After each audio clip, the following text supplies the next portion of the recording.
ফাল্গুন মাসের সকালেই রুদ্র রূপ ধারণ করল প্রকৃতি।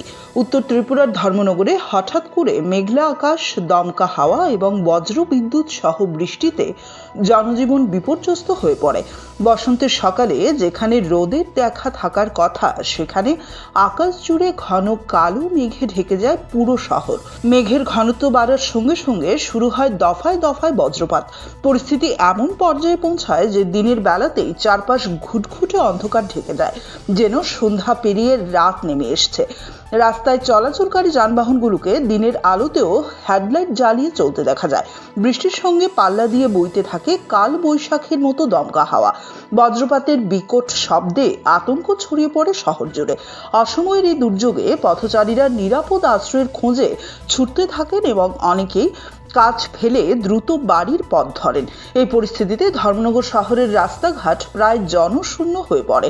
বজ্রপাতের আশঙ্কায় মানুষ ঘরের বাইরে বের হতে ভয় পাচ্ছেন। স্থানীয়দের মতে ফাল্গুন মাসে এমন ভুতুড়ে অন্ধকার এবং ঘন ঘন বজ্রপাত আগে খুব একটা দেখা যায়নি।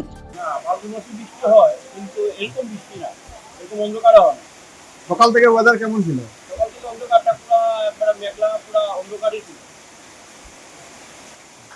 দুপুর 12টা থেকে হঠাৎ করে সব গাড়ির হেডলাইট জ্বলা স্টার্ট হয়ে গেল, অন্ধকার, পুরো বৃষ্টি। তো ফাল্গুন মাসে এরকম মানে যেমন কালবৈশাখী ঝড় চলছে এরকম এরকম বোঝা যাচ্ছে। আকাশে তো বৃষ্টিও চলতেছে।